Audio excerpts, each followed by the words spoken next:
Hi, this is Mrs McTaggart, and in this video we are looking at how to convert to and from percentages to decimals and decimals to percentages. This is strictly non-calculator and it's a really important skill just to make your calculations a bit quicker when you're using a calculator and down the line in National 4 and National 5 percentage calculations. So percentages to decimals, to be able to do this you need to be able to times and divide by 100 basically. So be reminded that the word percent means out of 100. The word cent or cent in French has so many connotations of 100, century, centipede, all those things. So 18% stands for 18 divided by 100 or 18 out of 100. And any kind of fraction means dividing by 100. So as a decimal, 18 divided by 100 is 0.18. 18 hundredths, if I take you right back to your hundreds, tens, units, tenths and hundredths days, that meant you had 18 hundredths in there, hence coming out with the 0.18. The other method is we take the 18, there's no dot in sight, so it's hidden at the right. Take that back 2 places, it becomes 0.18. So we are literally dividing by 100, moving that hidden decimal point 2 places to the left. So here are some examples. So the first one we're doing 72, we're going to divide that by 100, so it's hidden after the 2, move it 2 places, puts it in front of the 7, making that 0.72. And at this point I can normally just read out loads of 2-digit numbers to the class and you'll tell me straight away what they are as decimals. Hidden decimal point at the end, move it 2 places, makes it 0.30. However, there is a wee debate, do we write 0.30 or do we write 0.3? My answer to you is I really don't mind. If I'm being more specific, 0.3 is right, but if you write 0.30, it's still the right answer. And if you're using it in a further calculation, it really doesn't matter anyway. But technically it's 0.3 because your calculator drops off that 0. It doesn't need to be there. But watch out for that, okay? So similarly, if I gave you 67%, you would go that's 0.67. I missed out the number. Or if I asked you to do 90%, that would just be 0.9.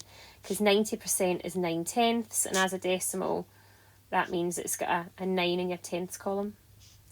If I take you back to that tens and units thing again. So anyway, look at some other ones.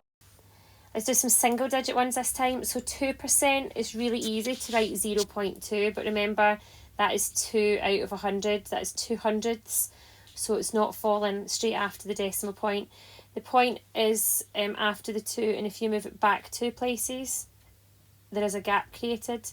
So you actually have 0.02. And then 2.5%, same again, move the dot 2 places, you've got a gap. Or, do you know what, you knew that 2% was 0.02. The only difference is there's a 5 after it. So dead easy to write 0.25 on that one by accident as well. So when it comes to a decimal, I just think, well, what would it be without the decimal? When the decimal goes on at the end. I suppose it's just a little trick, isn't it? But the moving the decimal point method always works. 0.5%, so that's not even 1%. So when my dot is here, and I'm going to move it 2 places, 1, 2, it means I need to put a 0 there and there. So it's actually 0.005. It's 1,000th of a percent or 5,000ths of a percent. And then 120%, pupils always tell me at that point, oh, you can't get over 100%. Yes, you can, right?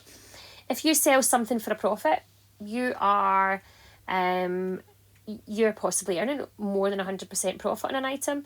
If you are increasing something by 20%, it means that person is now paying 120% for the item. It's only in like a maths test you can't get more than 100%. So hidden decimal point again, remember at the end, moving it 2 places, actually puts it in front of the 1. So 1 stands for 100% here, and then the 20% would be 1.2. Again, you might want to put that 0 on and write 1.20. I don't mind, but it's 1.2 as well. So you could stop at this point, try these 8 for yourself, and if not, you can unpause and the answers are there. There they are. Now what's coming up is we're going to go the reverse. I am going to give you the decimal and we're going to turn it back to a percentage. So why do we need to bother doing this?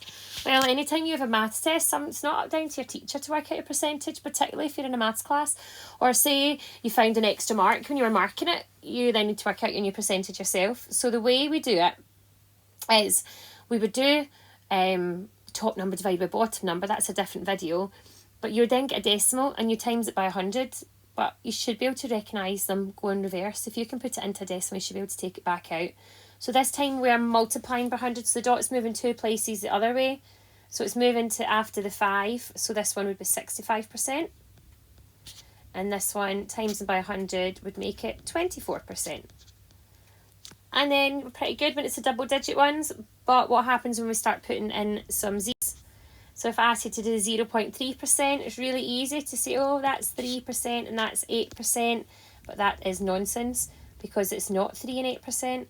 Moving that decimal point 2 places, 1, 2, there's actually a 0 there, so it's 30%.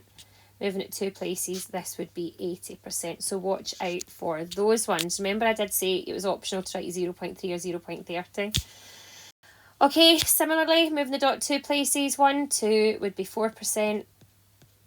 1, 2 would be 7%. Please, if you're struggling, take the time to actually put in the little bumps that I'm doing, the little jumps for the decimals.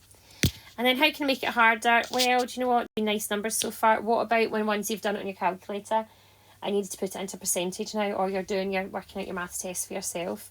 Moving the dot 2 places would make 45, but that next number's a 7, so 45 would round up to 6. 46, that would be 46%. Moving the dot 2 places would make this 6. The next number's a 3, which won't do anything in rounding, so that would just be 6%. And then what you can do now is you can pause your video and try a couple for yourself, and then when you are done, you can check your answers. I didn't do one like that in my examples, but I've left it for you to have a wee go at anyway. Here are your answers. I hope this has helped. Thank you so much for watching. Bye bye.